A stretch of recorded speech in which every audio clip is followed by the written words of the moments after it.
예수님의 부활 사건에 대해서 아주 기뻐하고 너무너무 감격스러워하는 그런 사람들이 있는가 하면, 예수님의 이 부활 사건을 실제로 목격을 했어요. 그리고 그 목격한 사람들에 의해서 전달을 받았습니다. 그랬더니 오히려 불안해하고 초조하고, 그리고 감격하는 게 아니라 어떻게 하면 그걸 감출 수 있을까? 그걸 어떻게 하면 왜곡시킬 수 있을까? 이렇게 반응하는 사람들이 있었습니다. 저는 이런 장면을 보면서 지금도 하나님은 역사하시는 줄 믿습니다. 우리 앞에서 우리가 느낄 수 있을 정도로, 내가 체험할 수 있을 정도로 눈에 보이진 않지만 하나님이 지금 살아계셔서 일하고 계시고, 아까 우리가 찬양했던 것처럼 지금 주님이 우리의 손을 잡고 계십니다. 하나님이 지금 우리를 위해서 일하고 계십니다. 그럼에도 불구하고 그걸 믿지 못해, 그걸 오히려 거부하고 그걸 감추거나 왜곡하는, 물론 이 자리에 앉아 계신 분 중에는 그런 분들이 없겠지만, 그렇게 믿음 생활을 하고 있지는 않는가 한번 생각해 보시기 바랍니다. 당시 무덤을 지키던 경비병들은 예수님의 부활을 직접적으로 목격한 사람들입니다. 또 그 소식을 전해 들은 대제사장들과 장로들도 예수 그리스도의 그 부활에 대한 것들을 전달해 주는 사람의 눈빛을 보면 알 수 있지 않습니까? 그 경비병들이 예수님의 부활 그 사건을 이제는 직접적으로 목격을 하고 달려왔잖아요. 그러면서 제가 나중에 설명하겠지만, 그런 초자연적인 역사를 경험한 그들의 어떤 말과 눈빛에서 예수님의 부활은 이건 뻥이 아니다, 지어낸 얘기가 아니다, 이건 진짜구나 하는 걸 충분히 느낄 수 있음에도 불구하고 그걸 믿으려고 하지도 않고 거부하면서 오히려 공격을 해, 기득권을 놓치지 않기 위해서 그것을 감추고 또 숨기고 거짓말이나 하면서 왜곡을 하는 이런 사람들의 모습을 저는 오늘 여러분들과 함께 나누려고 합니다. 왜 그런 거 아니면 우리들도 믿는다고 그래요. 우리들도 하나님께 모든 것을 맡기면서 의지하면서 믿음으로 살아간다고 말하고 있어요.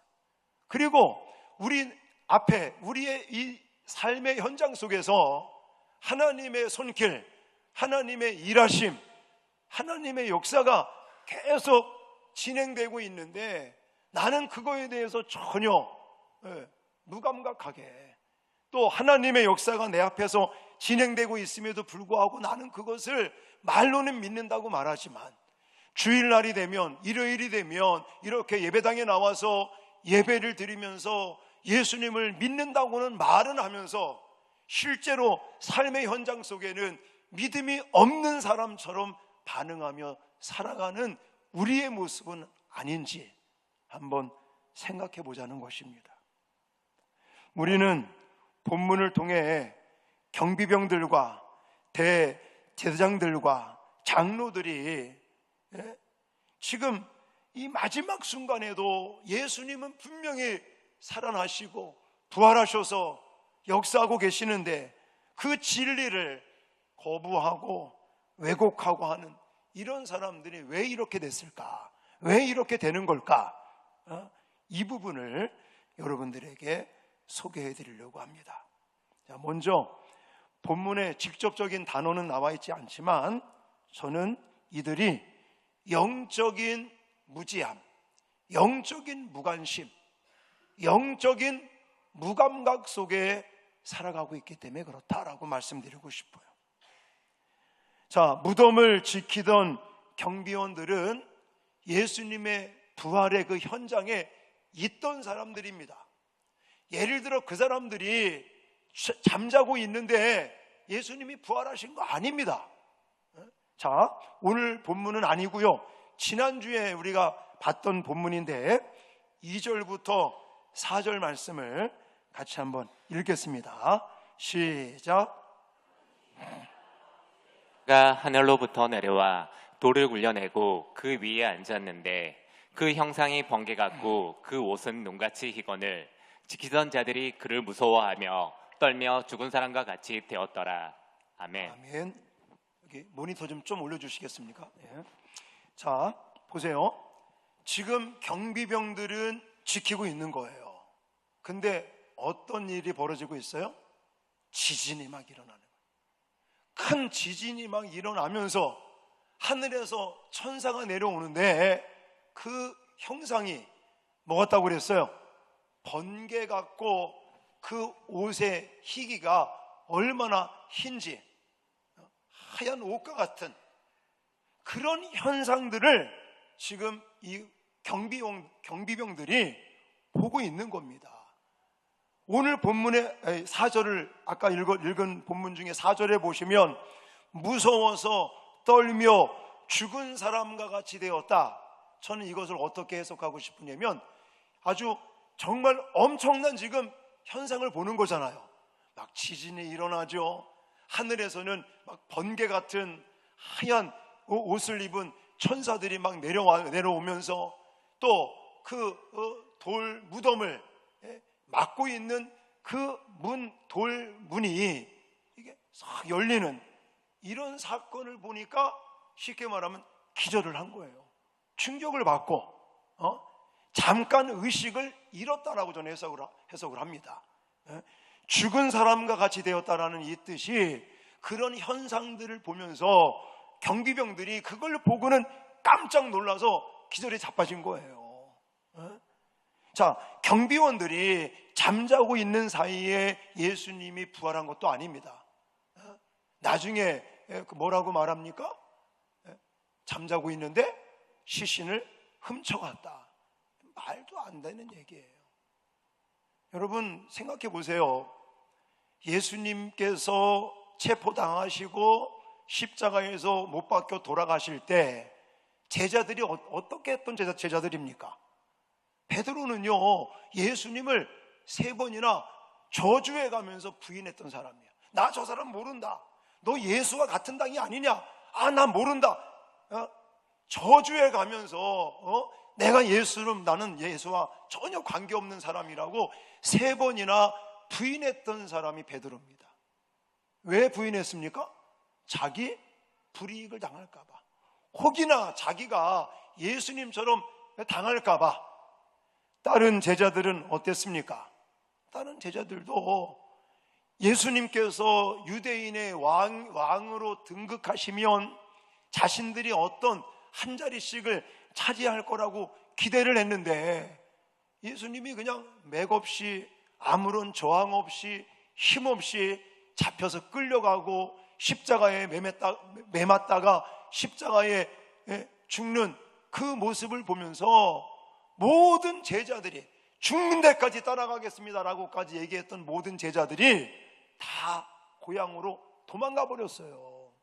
왜 도망갔습니까?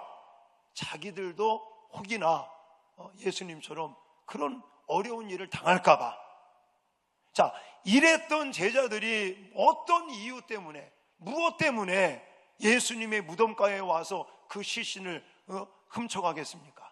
만약에 그러다가 들키면 그 사람들도 죽을 텐데, 그랬던 제자들이 무엇 때문에 경비병들이 지키고 있는 그 무덤가에 와서 예수님의 시신을 훔쳐가겠느냐고요. 자, 그건 말이 안 된다는 얘기예요. 제가 말씀드리고 싶은 것은 예수님의 시신을 경비병들이 잠자고 있을 때 제자들이 훔쳐갔다? 이건 말도 안 되는 얘기다. 이 말씀을 드리는 거고요.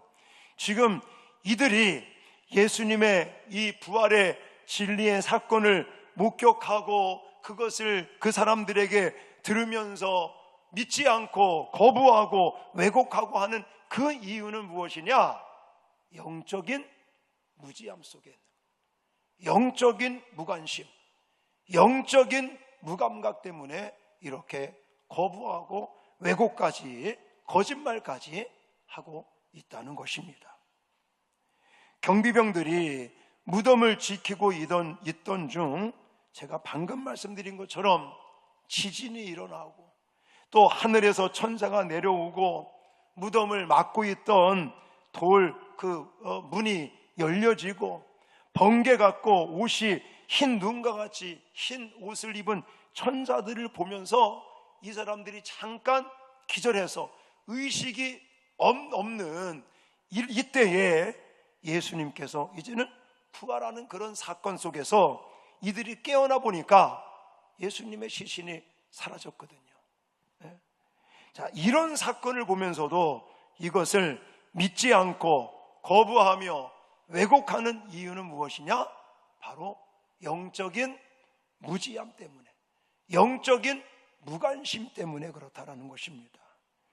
여러분, 우리가 믿는 세계는요, 눈에 보이는 걸 믿는 것이 아닙니다. 우리가 지금 예수를 믿는다고 그래요. 또 주일날이면 수요일날이면 금요일날이면 또 모여서 예배도 드리고 하나님을 찬양하고 기도하고 예배를 드리면서 우리 신앙생활하고 믿음생활을 한다고 합니다. 지금 이런 우리의 이 신앙생활이 눈으로 보이는 육체적인 것을 향하여 달려가는 게 아니라 우리는 영적인 세계에서 눈에 보이지 않는 하나님은 영이시다라고 말하는 그 영이신 하나님을 바라보고 하나님을 믿는 줄 믿습니다. 여러분, 하나님은 영이시다라는 말 속에는 물론 눈에 보이지 않는 그런 영혼에 대한 해석도 되지만 그 하나님은 피조물과 다른 존재, 다시 말해서 우주 만물을 말씀으로 무에서 유로 창조하신, 그래서 지금 우리가 손으로 잡을 수도 없고 또한 육안으로 볼 수도 없지만 지금도 살아계신 영이신 하나님을 믿는 줄 믿습니다. 그리고 우리가 지금 보고 있는 세계가 전부가 아니라는 것이죠. 저와 여러분들이 지금 하루하루를 살면서 눈에 보이는 공간, 눈에 보이는 사람들, 눈에 보이는 형체들, 눈에 보이는 이 자연 우주 만물만 존재하는 것이 아니라 눈에 보이지는 않지만 지금 영적인 세계와 더불어서 우리는 살아가고 있는 줄 믿습니다. 그리고 육안으로 보이는 세계는 잠깐이라고 말합니다. 그래서 인생은 아침에 있다가 사라지는 안개와 같다고 말해요. 아침에 잠깐 있다가 사라지는 것처럼 우리의 인생이 80이다, 요즘 100세 시대라고 그래서 100세까지 산다고 칩시다. 우리가 생각할 때 100세 그러면 좀 많아 보이지만 하나님의 시각에서는요, 우리가 사는 인생, 이 육체적인 인생은 아주 저만 하나 다르고 그냥 잠깐 있다가 사라지는 안개와 같은.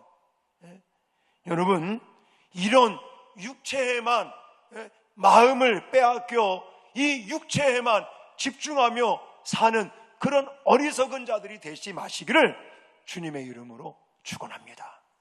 우리는 잠깐 있다가 사라지는 육체적인 삶을 사는 게 아닌 거예요.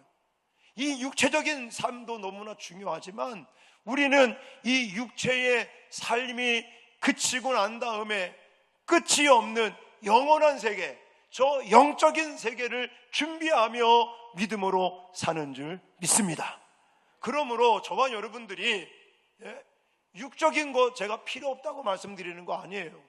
육적인 것도 필요하지만 우리는 육적인 것을 위해서만 사는 인생이 아니라 영적인 세계를 위해서 준비하고 살아가는 저와 여러분들이 돼야 될 줄 믿습니다. 여러분, 육적인 삶을 위해서 우리가 얼마나 노력을 합니까? 저도 운동을 좋아하는 사람이기 때문에 아침에 새벽 예배 끝나고 뭐 공원으로 가서 운동을 한다든지, 옛날에는 하단 중학교 가서 조기 축구에 가서 축구를 한다든지, 요즘은 또 여기 맨발 걷기 또 잘해놨잖아요. 그런 데 가서 막 운동할 때 보면 사람들이 얼마나 많이들 오시는지, 오셔서 그냥 건강을 위해서 막 손을 이래가면서 막 육체의 건강을 위해서 얼마나 많은 노력들을 하십니까? 우리가 먹는 거, 또 운동하고 육체적인 건강을 위하여, 또 100세 시대의 장소에서 오래 건강하게 오래오래 살려고 육체적인 것을 위해서 그렇게 많은 것들을 우리가 하고 준비하고 그러는데, 과연 영적인 세계를 위해서는 저와 여러분들이 어떻게 무엇을 하고 계시는지 한번 질문해 보시기를 바랍니다. 물론 바쁘죠. 안 바쁜 사람이 없어요. 유치원 다니는, 우리 교회 명성 선교원 다니는 6세, 7세 뭐 이 아이들도요 너무너무 바쁘시더라고. 아침이면 엄마 아빠 손잡고 와요. 그러면 선교원 끝나면 밑에서 노란 봉고차가 기다리고 계셔요. 선생님들이 올라와서 띵동 누구 데리러 왔습니다. 그러면 걔 데리고 가서 봉고차 태워가지고, 어떤 아이는 태권도 배우러 갔다가 또 발레 배우러 갔다가 피아노 배우러 갔다가 어디 갔다가 집에 가. 초등학생들도요 또 장난이 아닙니다. 우리 제카 방과후 기독학교 제카에 오는 아이들 보면 여기서 공부만 하고 끝나는 게 아니더라고요. 학원 갔다가 어디 갔다가. 우리 집 막내도 바쁘십니다. 초등학교 6학년짜리가. 그래서 선우야 큐티는 했냐? 어제는 그러더라. 아빠 정말 미안한데 이틀 동안을 못했대. 왜 못했냐고. 너무너무 바빴대요. 바쁘셔가지고 큐티를 못했다고 그러더라고. 뭐 초등학교고 어른들이고 애들이고 뭐 노인이고 할 거 없이 안 바쁜 사람들이 없습니다. 그럴지라도 우리가 육적인 세계를, 이 육체의 건강이나 아니면 100세까지 건강하게 오래 살기 위해서 육체적인 것들을 준비하고 내가 또 무엇인가를 하듯이 영적인 세계를 위해서 영적인 데 관심을 갖고, 할렐루야, 또 성령님께서 우리 가운데 눈에 보이지는 않지만 지금도 역사하고 계시지 않습니까? 지금 이 무덤가에 막 천사가 내려오고 지진이 일어나고 돌 무덤이 막 열리면서 부활의 역사가 나타나는, 이런 하나님의 역사가 나타나는 것처럼 지금 우리의 이 현실 가운데도 하나님의 손길, 하나님의 역사가 나타나는 줄 믿습니다. 그때 우리는 물론 육적인 것도 필요하지만 영적인 것에 관심을 갖고 영적인 것에 민감하게 반응하는 사람들이 이 부활의 역사와 부활의 능력을 체험하게 되고, 또 그것을 담대하게 증거하며 하나님의 영광을 위해서 하나님의 뜻을 이루며 살아가는 사람들이 될 줄 믿습니다. 그래서 첫 번째가 영적인 이 무관심, 이걸 조심해야 된다 말씀드리고 싶어요.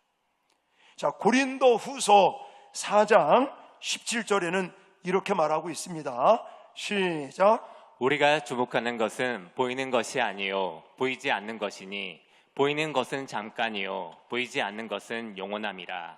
아멘. 여러분, 눈에 보이는 게 다가 아니라는 거예요. 눈에 보이는 건 잠깐이지만 눈에 보이지 않는 영적인 세계, 영원한 세계를 준비하고 그걸 위해서 살아가는 저와 여러분들이 되시기를 주님의 이름으로 축원합니다.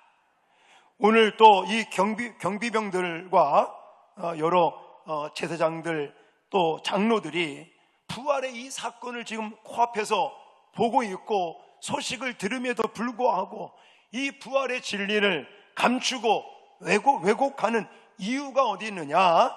두 번째는 물질에 대한 마음, 이 돈에 대한 사랑하는 마음 때문에 그렇다라고 저는 해석을 하고 싶습니다. 자, 경비병들 경우에를 한번 생각해 보시기 바랍니다. 그들은 지금 자기들 앞에 영광스러운 그 초자연적인 일들이 막 벌어지고 있어요. 그걸 목격을 합니다. 그리고 그 목격한 그 부활의 사건에 대해서 굳이 그걸 감추려고 할 이유가 없어요. 경비병들은 그냥 본대로 예수님의 부활 이렇게 있었습니다 라고 얘기해도 별 큰 문제가 되지 않겠다고 생각이 되어져요. 근데 이 사람들이 굳이 이렇게 아주 근심거리가 되거든요. 이게 거짓말을 했다, 또 예수님의 어떤 시신을 잃어버렸다, 훔쳐간 사람이 있다, 그러면 오히려 이 사람들이 근심거리가 되는 거예요. 그럼에도 불구하고 부활을 감추고 거짓말까지 해가는 이유가 어디에 있을까? 뭐 때문에 그런 거예요? 돈 때문에 그런 거예요. 돈 때문에. 자, 12절 13절입니다 같이 읽겠습니다. 시작. 그들이 장로들과 함께 모여 의논하고 군인들에게 돈을 많이 주며 이르되 너희는 말하기를 그의 제자들이 밤에 와서 우리가 잘 때에 그를 도둑질하여 갔다 하라. 아멘. 아멘. 자, 제사장들은 예수님을 체포할 때도 누구를 매수했죠? 가룟 유다. 가룟 유다를 은 30에 매수를 해서 예수님 우리한테 넘기게끔 그렇게 했었어요. 근데 오늘 본문에 보니까 가룟 유다를 그렇게 매수한 것처럼 지금은 또 누구를 매수해요? 경비병들을 매수하는 거예요. 무덤을 지키고 있었던 로마 군인 그 경비병들을 매수합니다. 그래서는 자기네들이 이제는 지키다가 졸고 있을 때, 잠자고 있을 때 제자들이 와서 그 예수님의 시체를 도둑질해 갔다, 훔쳐갔다, 이렇게 말하라고 시키는 것입니다. 또 이 경비병들은 돈을 많이 주니까, 돈 많이 받으니까 그렇게 이제 왜곡을 하고 감추고 거짓말을 하고 있죠. 여러분, 돈이라는 것은 나쁜 것은 아닙니다. 문제는 뭐예요? 돈에 우리의 마음을 빼앗기는 것이 문제입니다. 여러분, 이 물질이라는 것은요 참 요상합니다. 사람의 마음을 아주 잘 빼앗아 가버립니다. 저도 한번 경험한 적이 있는데 그렇다고 해서 완전히 빼앗긴 것은 아니고, 물질 때문에 마음이 흔들릴 때가 생기더라고요. 그 전에 개척을 하고 한 2년 차 됐을 때였을 것입니다. 저희 아버님 살아계실 때 이제는 부동산 일부를 처분을 했어요. 그리고 나서 11조를 할 때 제가 아버지한테 말씀을 드려서 우리 교회에 11조를 좀 했으면 좋겠다 이래가지고 11조가 2천만 원이 이제 통장에 찍힌 거예요. 목사가 예를 들어서 사례비를 받고 이렇게 물질이 생겨서 그냥 20만 원, 30만 원 헌금을 할 때는 그냥 당연한 것처럼, 당연한 거죠. 당연한 것으로 여기고 그냥 하나님께 물질을 드렸는데 2천만 원을 헌금하려고 생각을 하니까 엄청나게 이게 커 보이는 거예요. 와, 2천만 원 어마어마하게 크구나, 이런 생각이 들더라고요. 제가 이 말씀을 왜 드리냐면, 물질은 이렇게 우리 사람의 마음, 목사의 마음도 흔들더라고요. 와, 너무나 이 크구나, 2천만 원이, 이런 생각이 들 정도로. 그 이 물질은요 사람을 하나님과 멀게 하는 특성이 있습니다. 이 물질은요 결국은 자기를 찌르고 하나님에게 믿음에서 떠나게도 한다는 사실을 저와 여러분들이 기억을 하셔야 됩니다. 자, 디모데전서 6장 10절에 보면 물질에 대해서, 돈에 대해서 이렇게 얘기합니다. 자, 읽겠습니다. 시작. 돈을 사랑함이 일만 악의 뿌리가 되나니 이것을 탐내는 자들은 미혹을 받아 믿음에서 떠나 많은 근심으로써 자기를 찔렀도다. 아멘. 돈 자체가 문제가 아니라 돈의 마음을 빼앗기는 것, 돈을 더 좋아하고 돈을 더 사랑하고 돈 때문에 하나님을 섬기고 하나님을 의지하고 믿음 생활하는데 지장이 생기는 거라면 이게 바로 돈의 물질의 마음을 빼앗기는 거예요. 물질을 벌지 말라 이 말씀 드리는 거 아닙니다. 우리가 물질을 최대한 정말 열심히 땀 흘려 일해서 물질을 많이 벌어서, 근데 이 물질을 내가 얻기 위해서 물질을 지키고 한다는 이유 때문에 만약 하나님을 예배하고 하나님을 경외하고 믿음 생활하는데 지장이 생겨버리면 그 사람은 물질의 마음을 빼앗기게 된다는 것이에요. 근데 여기서 보면 돈을 사랑함이 그랬어요. 돈이 일만하게 뿌리가 되는 게 아니라 뭐가? 돈을 사랑하는 것이에요. 그러니까 돈에, 물질에, 재물에 내 마음을 빼앗긴 것을 가리키는 것입니다. 그래서 우리의 마음을 물질에, 재물에, 돈에 빼앗기게 되면 그 물질이 뭐가 된다고요? 일만하게 뿌리가 된다라는 거예요. 그리고 그것을 탐내는 자들은 결국 믿음에서 떠나게도 되고, 또 그것으로 말미암아, 물질로 말미암아 근심거리가 되고, 그것으로 말미암아 자기가 찔린다라고 성경은 말하고 있습니다. 그러므로 물질에, 재물에 마음을 빼앗기지 않기를 주님의 이름으로 축원합니다. 그러면 내가 물질의 마음을 빼앗기지 않고 물질을 내가 정말 다스릴 수 있는 그런 수준이 되려면 어떻게 해야 될까요? 본문에 그런 내용들이 구체적으로 나와 있지는 않지만 저는 개인적으로 여러분 청지기 정신을 가지시기를 주님의 이름으로 축원합니다. 물질에 대한 청지기의 마음이 있으면 절대 물질의 노예, 물질에 우리 마음을 빼앗기지 않는다고 저는 확신합니다. 자, 청지기 정신이라는 게 뭐냐면 주인이 내가 아니라는 사실을 기억하셔야 된다는 거예요. 예를 들어 내 통장, 은행 계좌에 얼마가 있다. 또 아니면 내가 뭐 부동산을 지금 내 등기부 등본을 떼보면 내 이름으로 등기가 돼 있다. 그래서 이거는 내 거다 하는 생각을 갖지 말라는 얘기예요. 지금 여러분들이 소유하고 있고 여러분들이 관리하고 있고 여러분들이 지금 이렇게 누리고 있는 이런 모든 것들이 내 거가 아니라, 내가 주인이 아니라 하나님이 주인이시다. 할렐루야. 이 마음, 이 정신을 가지고 있을 때 그걸 우리는 그 돈에 대한 노예로 전락하지 않는다라고 저는 말씀을 드리고 싶어요. 항상 뭐든지 그렇게 생각하는 거예요. 물질이 있어도 이거의 주인은 내가 아니라 누구다? 하나님이시다. 생명도 내 것처럼 우리는 생각하잖아요. 그러나 지금 내가 살아있고 이 생명체도, 또 우리 아이들도, 어떤 사람은 내가 아이들을 내 소유물처럼 내가 아이 시키고 싶은 거 돼야 되고, 그래서 어느 대학 가라, 너 이런 직업을 가져라, 뭐 해라 꼭 나의 소유인 것처럼 그렇게 취급하는 사람들이 얼마나 많은지 몰라요. 아닙니다.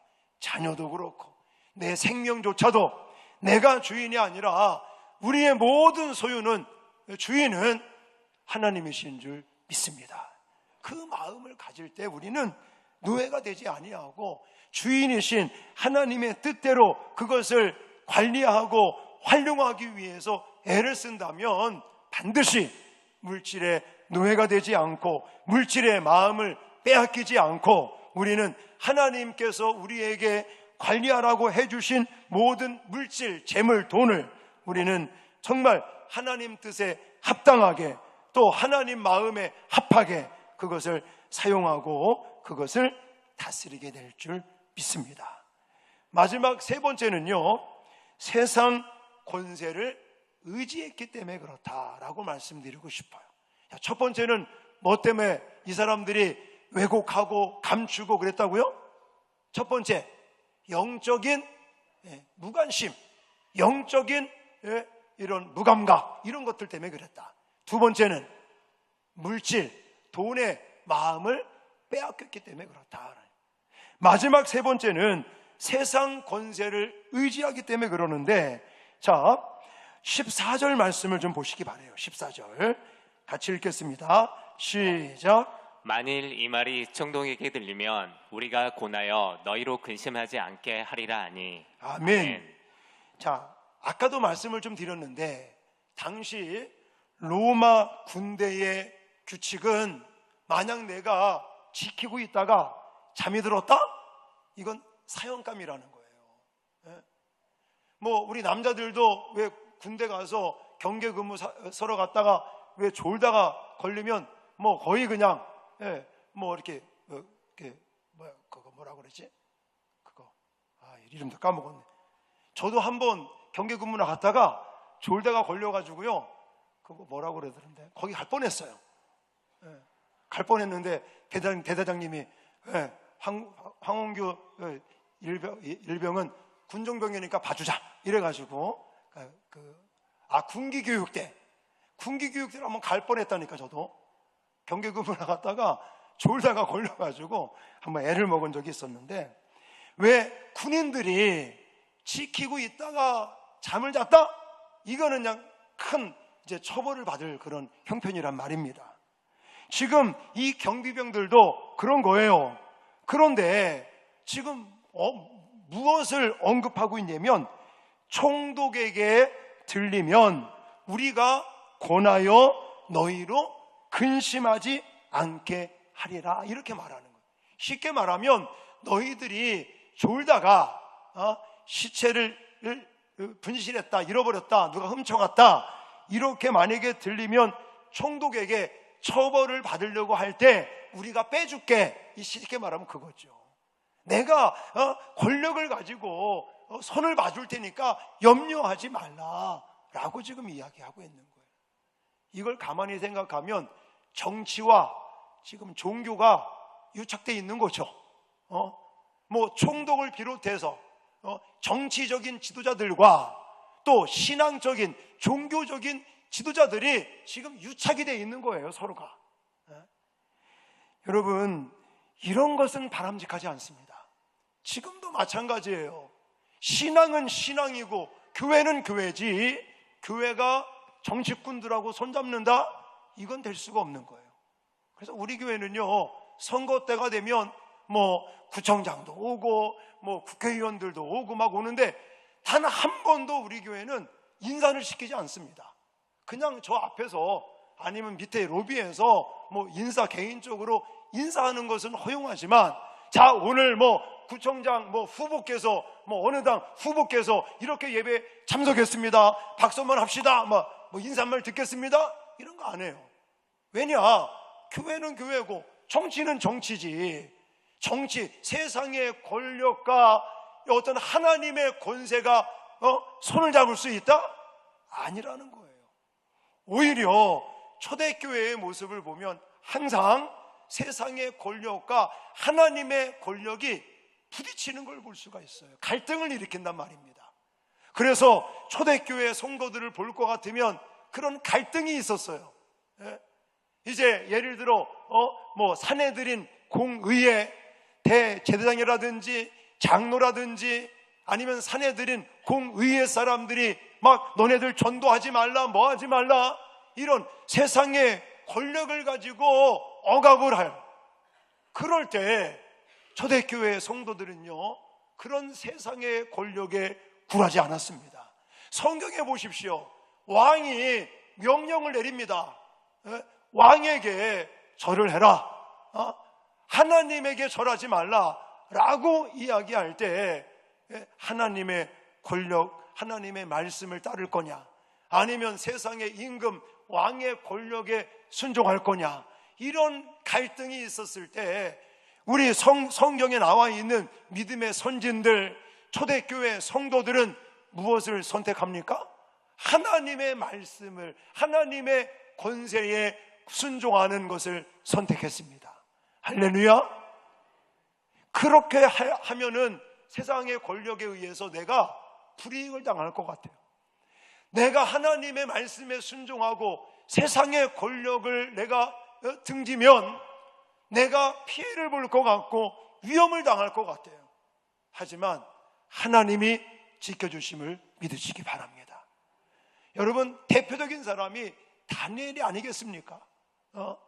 임금에게 절하라고 말할 때, 또 예루살렘을 향해서 기도했던 그 다니엘 세 친구, 세상의 권력에 굴하지 아니하고 하나님만을 의지하고 하나님의 말씀에 순종했더니 하나님께서 그들을 지키시고 보호하시고 높이신 것을 믿으시기 바랍니다.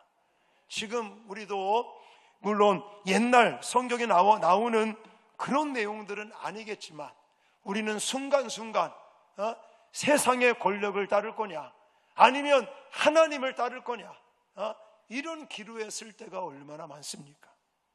자, 베드로가 사도행전 4장에 이렇게 말하는 걸 볼 수가 있어요.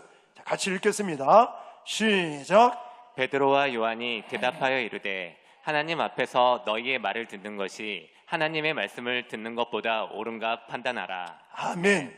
갈라디아서 1장 10절을 통해서 바울을 통해 또 이런 말씀을 하셨습니다. 시작. 이제 내가 사람들에게 좋게 하랴 하나님께 좋게 하랴 사람들에게 기쁨을 구하랴 내가 지금까지 사람들의 기쁨을 구하였다면 그리스도의 종이 아니니라. 아멘. 저와 여러분들도 인생을 살다 보면 세상의 권력에 복종해야 되나? 아니면 하나님의 말씀에 순종해야 되나? 이것이 갈등이 일어날 때 저와 여러분들은 사람을 좋게 하기보다는 하나님을 좋게 하고 하나님을 기쁘시게 하는 저와 여러분들이 되시기를 주님의 이름으로 축원합니다. 왜냐? 세상의 권력은요 우리의 몸만 어떻게 할 수 있지 하나님은 우리의 몸뿐만이 아니라 우리의 영혼까지도 책임져 주시는 분인 것을 기억하시길 바랍니다. 그래서 예수님께서 마태복음 10장 28절에 이렇게 말하고 있습니다. 같이 한번 읽겠습니다. 시작. 몸은 죽여도 영혼은 능히 죽이지 못하는 자들을 두려워하지 말고 오직 몸과 영혼을 능히 지옥에 멸하실 수 있는 이를 두려워하라. 아멘. 제가 또 이 이야기를 했다고 그래서 무조건 세상의 권력에는 복종하면 안 된다 이거 아닙니다. 세상의 권력과 하나님의 어떤 말씀이 이게 갈등을 일으킬 때를 제가 말씀을 드리는 거예요.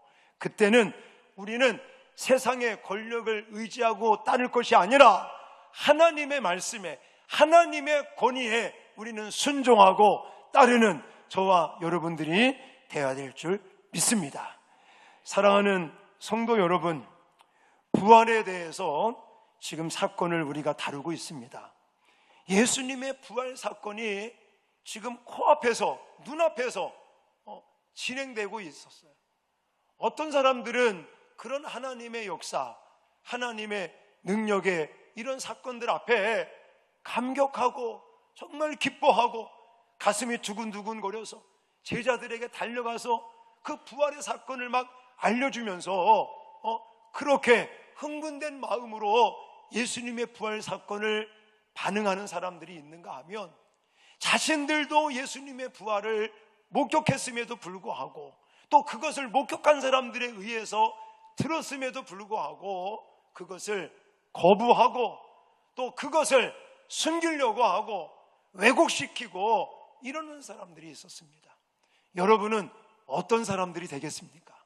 만약 우리들도 영적인 무관심, 영적인 무감각 속에 살아간다면 어쩌면 예수님의 부활을 부인하는 자들은 아니지만 하나님의 역사가 지금 나타나고 있는데 그것에 우리는 둔하게 그렇게 말로는 믿는다고 말하지만 진짜 우리의 믿음 생활에 하나님의 역사와 능력을 체험하고도 그것을 확신하지 못하는 어리석은 자가 될 수 있다는 것입니다. 또 물질, 돈에 우리의 마음을 빼앗겨 버려도 그렇고요. 그리고 세상 권력만 바라보고 세상 권력 그 권위를 우리가 의지하고 그것만을 바라본다면 우리 또한 하나님의 역사와 하나님의 이 능력을 우리가 앞에서 보면서도 말로는 믿는다고 하면서도 온전하게 하나님의 권능을 우리가 따르지 못하는 그런 어리석은 신앙생활을 할 수 있다는 것을 기억하시기 바랍니다. 그래서 저는 여러분들에게 도전을 드리고 싶습니다. 영적인 것에 더 관심을 갖기를 바랍니다.